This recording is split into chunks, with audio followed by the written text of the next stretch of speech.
हिंदी से प्यार है समूह की परियोजना। साहित्यकार तिथिवार। आलेख जगत गुरु संत तुकाराम। लेखक विजय नगरकर। पंढरपुर स्थित विट्ठल भगवान के वारकरी संप्रदाय के प्रमुख संतों में संत तुकाराम का नाम बहुत आदरपूर्वक लिया जाता है। संत तुकाराम को आदरपूर्वक तुकोबा भी बोला जाता है, जैसे विठोबा, चोखोबा।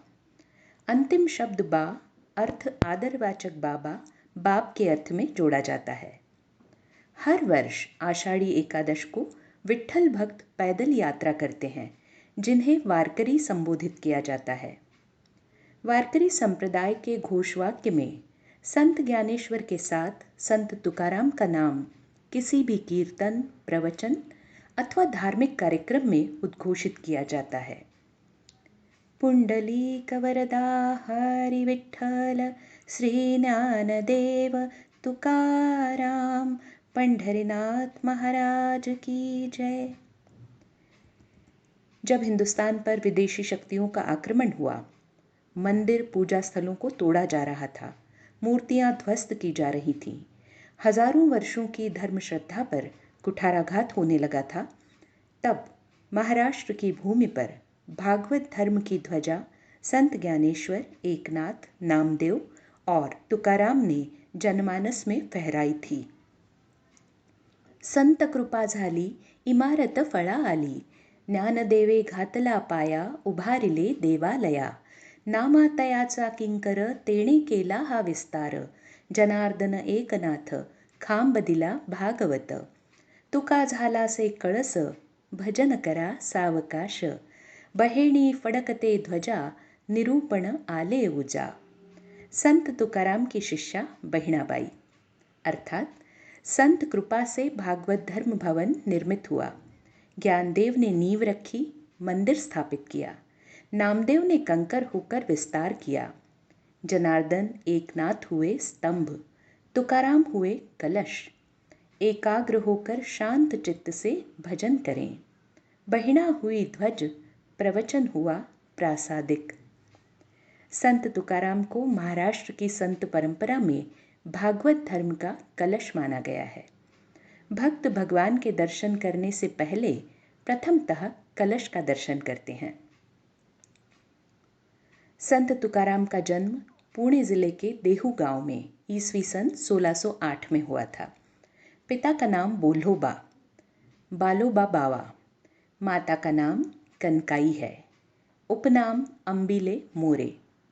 पूर्वजों से अपने परिवार में विट्ठल भक्ति, एकादशी का व्रत और पंढरी की आषाढ़ी कार्तिकी वारी की विरासत मिली थी।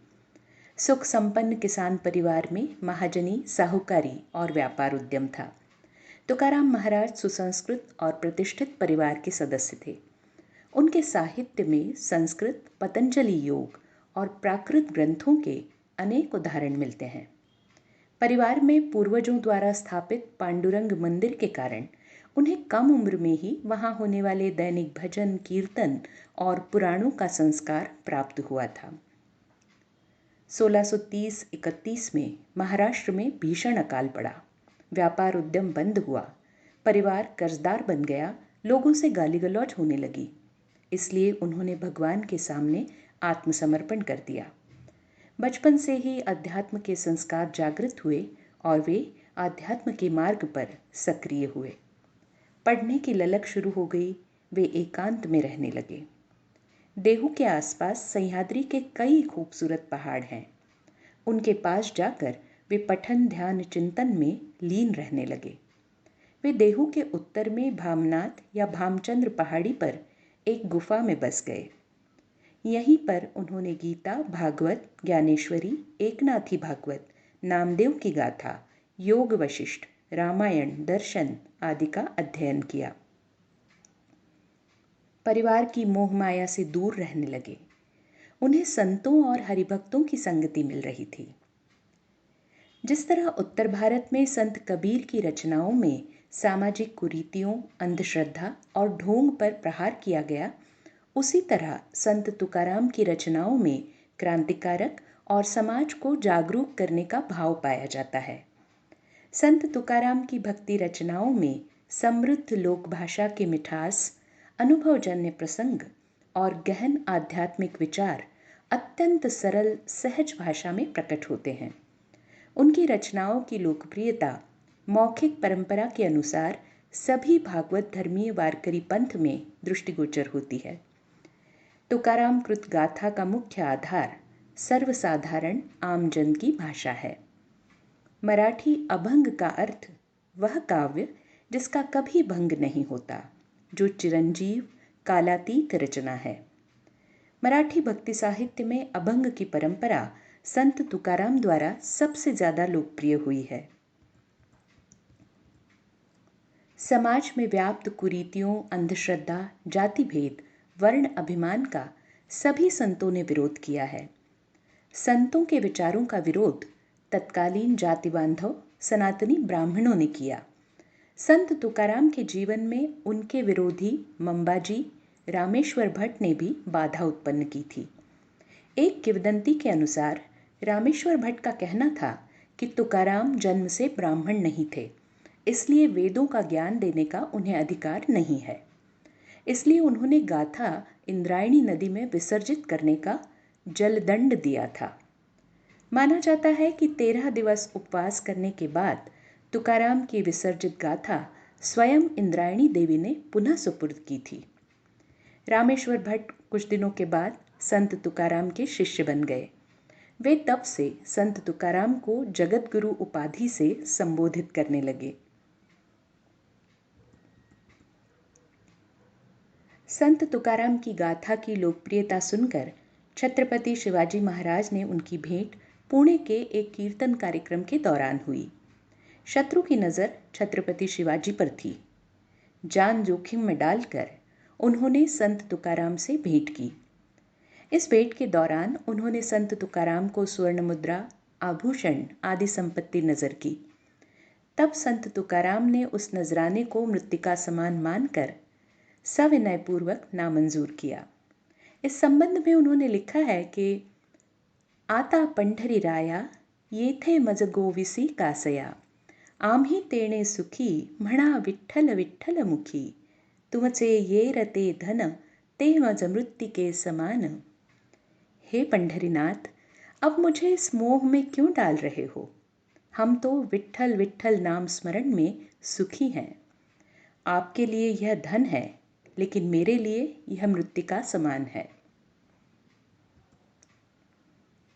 तुकाराम गाथा का संकलन और संपादन। गाथा की रचना मौखिक परंपरा के अनुसार लोकमानस में रूढ़ हो गई थी। इस गाथा का संकलन करने का महान कार्य तुकाराम के शिष्य संताजी जगनाड़े तेली ने किया है। 1787 में तुकाराम भक्त त्र्यंबक कासार ने गाथा को शब्दबद्ध किया। गाथा की प्रथम मुद्रित आवृत्ति ज्ञान चंद्रोदय ने 1844 में प्रकाशित की थी, जिसमें 62 अभंगों को शामिल किया गया था। 1867 में शंकर पांडुरंग पंडित को 4500 अभंगों का संपादन का कार्य अंग्रेज अधिकारी अलेक्जेंडर ग्रांट ने सौंपा था। 1896 में कृष्णराव अर्जुन केलुस्कर लिखित तुकाराम बावाचे चरित्र ग्रंथ सुबोध प्रकाशन छापखाना मुंबई में लक्ष्मणराव पांडुरंग नागवेकर ने प्रकाशित किया था। महाराष्ट्र सरकार ने गाथा का अधिकृत प्रकाशन पूमा लाड के संपादन में 1950 को किया था, जिसे शासकीय अधिकृत गाथा मानी जाती है। हिंदुस्तान अकादमी इलाहाबाद ने हरि रामचंद्र दिवेकर लिखित हिंदी पुस्तक संत तुकाराम 1950 में प्रकाशित की। संत महिपति कृत तुकाराम चरित्र का अंग्रेजी अनुवाद C.A. किनकेड ने अपनी पुस्तक tales of the sands of Pandharpur में किया है, जो ऑक्सफोर्ड यूनिवर्सिटी प्रेस ने प्रकाशित किया है। संत तुकाराम के मराठी अभंग आम जन में अत्यंत लोकप्रिय और मौखिक भक्ति की ज्ञान संपदा हैं। मराठी भाषा को समृद्ध करने का महान कार्य तुकाराम की गाथा ने किया है। उनकी कुछ रचनाएं सादर प्रस्तुत हैं। आम्हा घरी धन शब्दांची रत्ने, शब्दांची शस्त्रे यत्न करू, शब्दची आमुच्या जीवाचे जीवन, शब्दे वाटू धन जन लोका, तुका म्हणे पहा शब्दची हा देव, शब्देची गौरव पूजा करू। अर्थात हमारे घर शब्दों का धन और रत्न, करेंगे शब्दों के शस्त्र, शब्दों का यत्न। शब्द ही आत्मा हमारा जीवन, जनलोक को शब्द धन अर्पण। तुका कहे शब्द ही भगवान, शब्दों की गौरव पूजा अर्पण। वृक्षवल्ली आम्हा सोयरी वनचरे, पक्षी ही सुस्वरे आळविती। येणे सुखे रुचे एकांताचा वास, नाही गुणदोष अंगा येत। संत तुकाराम कहते हैं, वन के वृक्ष लताएं और समस्त प्राणी जगत हमें बहुत प्रिय हैं। पंछी भी बहुत मीठे सुरों में गीत गा रहे हैं। इसी एकांत में सुख की अनुभूति है। हम किसी गुणदोष से दूर हैं। संत संग देई सदा, हे चिदान देगा देवा, तुझा विसर न व्हावा। गुण गाई न आवडी, हेची माझी सर्व जोडी। न लगे मुक्ती आणि संपदा, संत संग देई सदा। तुका म्हणे गर्भवासी, सुखे घालावे आम्हासी। अर्थात हे ईश्वर, मुझे सदैव संत संग देना, यही दान मुझे देना। तेरा कभी विस्मरण न हो, मैं तेरे गुण गाता रहूँगा, इसी से मेरा जीवन पूर्ण होगा। मुझे न मुक्ति चाहिए न कोई संपदा, मुझे सदैव संत संग देना। तुका कहे मुझे फिर एक बार माँ के गर्भ में स्थान देना, इससे सुख प्राप्त होगा। शिव छत्रपति शिवाजी महाराज के सैनिकों के लिए संत तुकाराम ने पाईक अभंग की रचनाएं की। इस अभंग द्वारा हिंदवी स्वराज्य निर्माण हेतु जागृति निर्माण की। निष्ठावान प्रामाणिक सैनिकों की मानसिक शक्ति बढ़ाने में पाईक अभंगों का विशेष योगदान रहा है। तुकाराम साहित्य के अभ्यासक, सुप्रसिद्ध मराठी, अंग्रेजी, अंतर्राष्ट्रीय ख्याति प्राप्त कवि दिलीप चित्रे जी का कहना है कि तुकाराम यकीनन मराठी भाषा के सबसे महान कवि हैं। तुकाराम की प्रतिभा के कुछ अंश विचार तत्व में बाहरी दुनिया के आध्यात्मिक एनालॉग में बदलने की क्षमता है। मराठी साहित्य में तुकाराम का कद अंग्रेजी में शेक्सपियर या जर्मन में गोएथे के समकक्ष है। किसी भी अन्य मराठी लेखक की तुलना में तुकाराम का साहित्य निसंदेह महान है। मराठी कविता विश्व एक शैली के रूप में तुकाराम के बिना अधूरी है। जब महात्मा गांधी येरवड़ा कारावास में बंदी थे, तब 15-10-1930 से 28-10-1930 कालावधि में उन्होंने कविश्रेष्ठ संत तुकाराम के 16 अभंगों का अंग्रेजी अनुवाद किया था। उन्हें संत तुकाराम के अभंग प्रिय थे, जो उनकी दैनिक प्रार्थना में शामिल थे। नागपुर के डॉक्टर इंदुभूषण भिंगारे और कृष्णराव देशमुख ने श्री संत तुकारामांची राष्ट्रगाथा संग्रह 1945 को प्रकाशित किया है। इस ग्रंथ की प्रस्तावना में महात्मा गांधी ने लिखा कि तुकाराम मुझे बहुत प्रिय है। महात्मा गांधी जी के अनुरोध पर शांति निकेतन के सुप्रसिद्ध चित्रकार नंदलाल बोस ने इस ग्रंथ हेतु संत तुकाराम का चित्र तैयार किया था। संत तुकाराम की रचनाओं का अनेक भारतीय और विदेशी भाषाओं में अनुवाद हुआ है। संत साहित्य अभ्यासक लेखक डॉक्टर अशोक कामत जी के गुरुकुल प्रकाशन पुणे द्वारा संत तुकाराम अभंग गाथा के 3 खंड हिंदी में प्रकाशित हुए हैं। इस पुस्तक के लेखक प्रोफेसर डॉक्टर वेद कुमार वेदालंकार ने गाथा का हिंदी गद्य पद्य अनुवाद व सटीक व्याख्या सहित प्रस्तुत किया है। संत तुकाराम के कुछ हिंदी दोहे। लोभी के चित धन बैठे, कामिनी के चित काम। माता के चित पूत बैठे, तुका के मन राम। तुका बड़ो न मानो, जिस पास बहुत दाम। बलिहारी उस मुख की, जिसते निकसे राम। संत तुकाराम के हिंदी अभंग। भगवंत का चरित्र गायन करते समय अनेक मराठी संतों ने कुछ अभंग रचनाएं हिंदी में लिखी हैं। तीर्थ क्षेत्र के कारण उत्तर भारतीय संतों की रचनाओं से प्रभावित होकर संत तुकाराम ने कुछ अभंग हिंदी में लिखे हैं। इन अभंगों पर ब्रजभाषा का प्रभाव दिखाई देता है। मीरा, कबीर, सूफी संतों की भाषा और रूप को धारण करते हुए उन्होंने अपनी हिंदी रचनाओं में मराठी हिंदी मिली-जुली भाषा का उपयोग किया है। कुछ हिंदी रचनाओं का अवलोकन करें। मैं भूली घर जानी बाट, गोरस बेचन आए हाट। कान्हा रे मन मोहन लाल, सबही बिसरूं देखे गोपाल।